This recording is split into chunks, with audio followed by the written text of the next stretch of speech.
The Troubled Heart by Sad Fantasy. And this is one of a 3-part series of videos. The first part, which is already up, was just the tune itself, so you could familiarise yourself with it. And in this part, we'll go through some exercises on the guitar so that you're ready to learn the entire tune in the next video. And I've uploaded this video to the Sad Fantasy channel because I'd already done it for the GCH Guitar Academy channel, and I thought the people who subscribe to Sad Fantasy and play the guitar might like to learn a few of the tunes. Now, to do these exercises, you'll almost certainly need the tab, and you can find the tab at ebooksforguitar.com. And to find the tablature, you just click on the lessons, then select left or right-handed, and there you'll see the Troubled Heart, and you'll find the tablature in there. Or, if you don't already play fingerstyle, it would be worth studying the short course above it, which is fingerstyle guitar. Anyhow, let's get into this one, The Troubled Heart by Sad Fantasy, Exercise 1. Hopefully you already know all the chords we'll be using in these exercises and in the tune, but if not, pause the video here and just revise them. Don't worry about the G6, we'll look at that later. The first finger picking pattern we'll have a look at is primary, index, middle, annular, middle, index, middle, index. And we haven't had a look at this pattern before.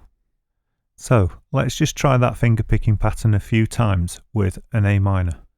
For this tutorial, I'll have the metronome set at 120 beats per minute.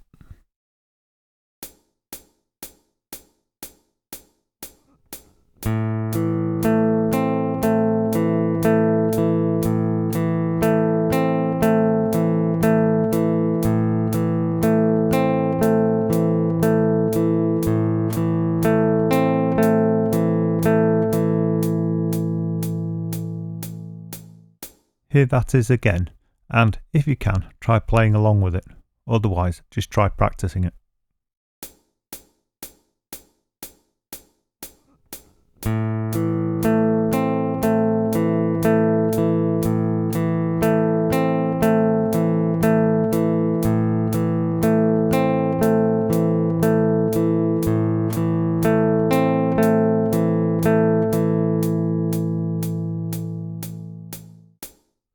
Once you feel reasonably happy playing the finger picking pattern, you can move on to try the rest of the exercise.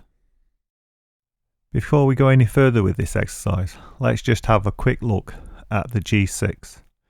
Now, in the actual tune we'll be using 2 G6s, but the one for this exercise can be played with literally one finger. And here's what it looks like. We just place the 3rd finger in the 3rd fret of the bottom E string, and the reason we use a 3rd finger is so it's easier to get between this chord and the other chords we need to get to. Right, here's what exercise 1 sounds like.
Let's see and hear that played again. And this time, if you feel you can, try playing along with it. But if not, don't worry about it. Try practicing it first without any backing, and then once you get it to a reasonable speed, you can try playing along.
Once you think you understand exercise 1 and you feel you can play it okay, move on to exercise 2.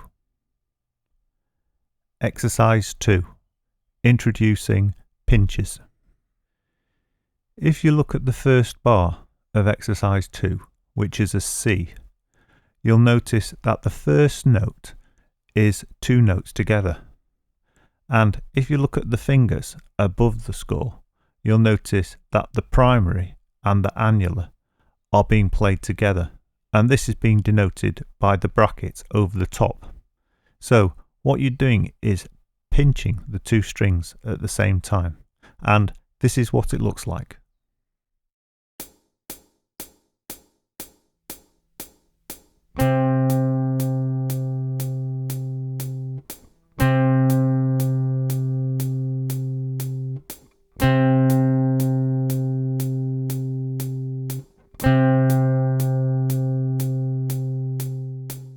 Here it is again, but try playing along with it if you can.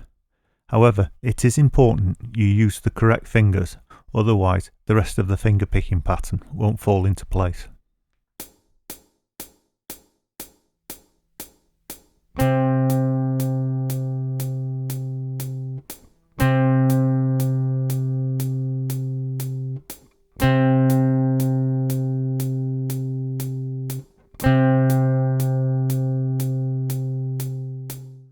Once you can pinch those 2 notes, you'll notice the rest of the finger picking pattern is the same as the previous finger picking pattern you've done.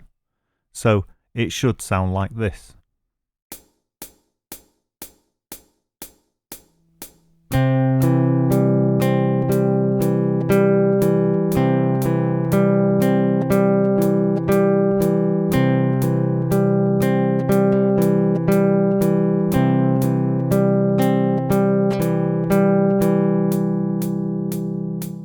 Try to play this finger picking pattern yourself with the pinch just on the C and practice that over a few times until you feel fairly comfortable with it.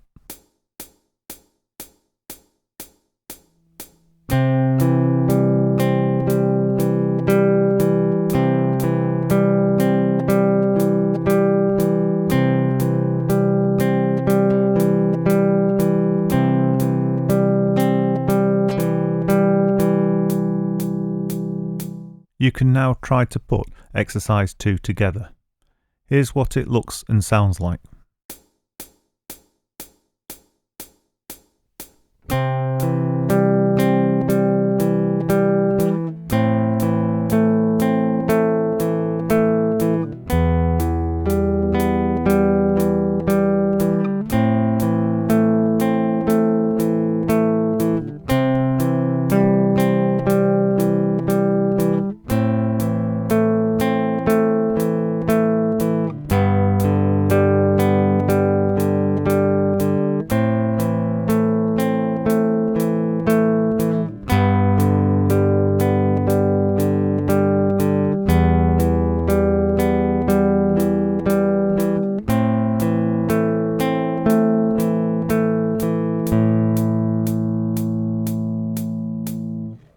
Here it is again, but this time, if you feel you can, try playing along with it.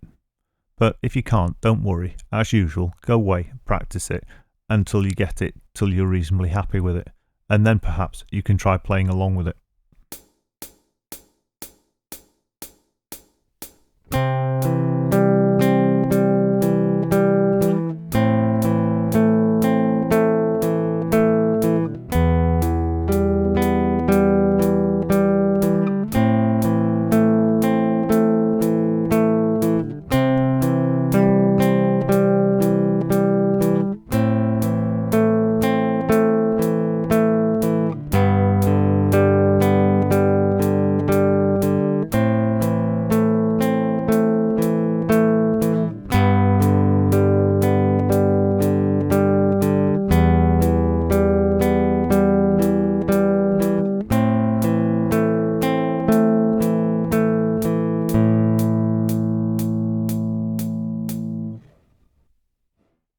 Exercise 3. Playing the tune with the annular finger. If you look at this exercise, you'll notice you do a pretty normal finger picking pattern, P-I-M-A, but then you repeat the annular finger several times to create part of the tune. You then do the same thing with the next chord, and so on. So here's what the first 2 bars look and sound like.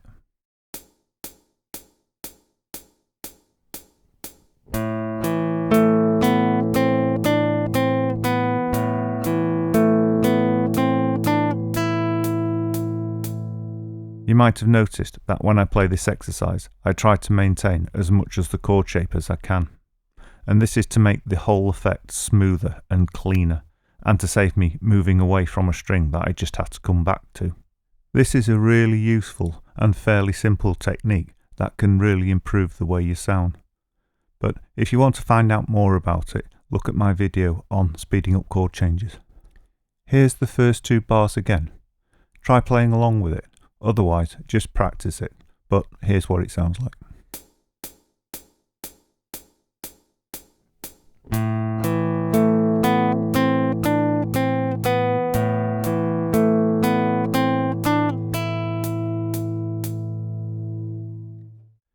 Here's the entire of exercise 3.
Let's see and hear that done again.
practice exercise 3 until you're reasonably happy with it, and then move on to exercise 4. Exercise 4, slides. The last 3 exercises are very short exercises, either 1 or 2 bars. Exercise 4 is 2 bars. To play exercise 4, firstly, play the 1st fret with the 1st finger. Then, play the 3rd fret with the 3rd finger and slide to the 5th fret without replucking the string. Next, play the 1st fret again with the 1st finger, and then play it again, but this time slide to the 5th fret again without replucking the string. Then you repeat this all again. We know we don't repick the string when we're doing the slide because of the slur line over the top, which is the bar. If the slur line wasn't there, we'd have to pick the string twice. However, in this exercise and in the tune you're preparing for, there is a slur line. So you pluck the string once and slide to the next note without repicking the string. Let's see and hear that done a few times.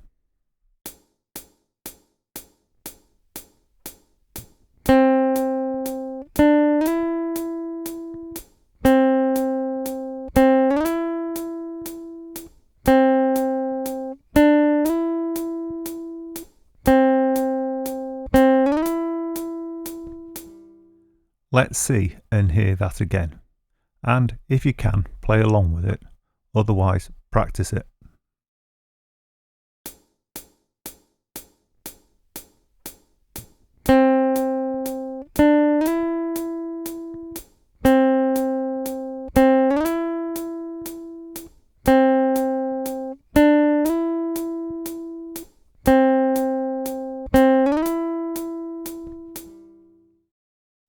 Exercise 5. More slides. In this exercise, we're going to put the slide in the same context as if we were playing the tune. And what we do is we fingerpick through an A minor and then slide the 1st finger to the 5th fret without repicking it. So let's see and hear that done a few times.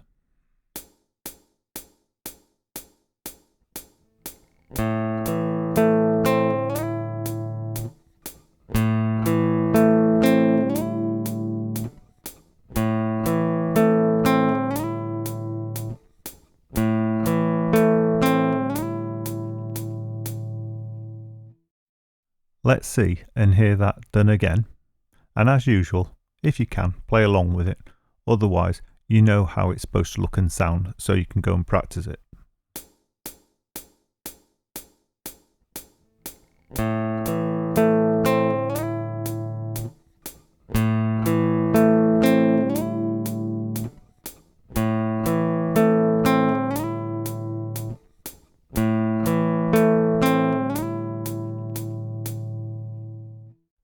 The final exercise, exercise 6, pulling off.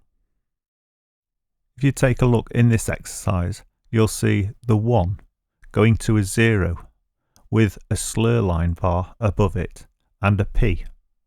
Now, as with the previous exercise, the bar above it, or the slur line, means you only play the note once. However, so it still rings on the open string, what you have to do is pluck with your 1st finger as you're pulling it away from the 1st fret. So it looks like this.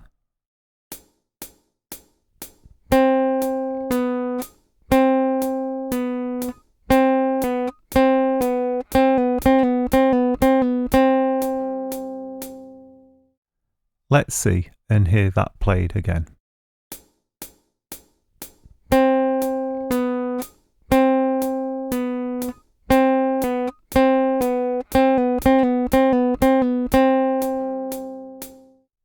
Have a play with that technique before you try the exercise.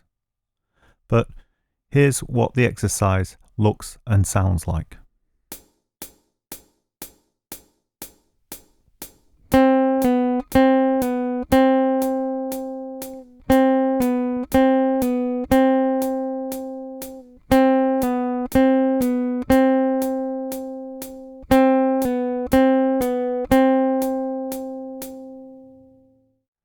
Let's see and hear that played again.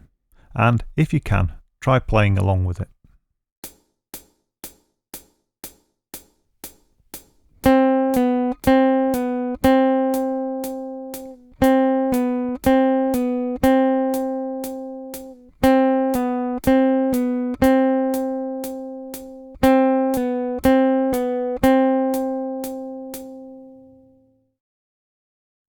Once you're fairly happy with these exercises, you can move on to the tune now, because if you can play these exercises, the tune will be fairly easy.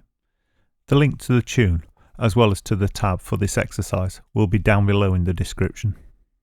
And don't forget, if you enjoyed this video, to like and subscribe so that you can see my future videos. Until next time, thanks for watching.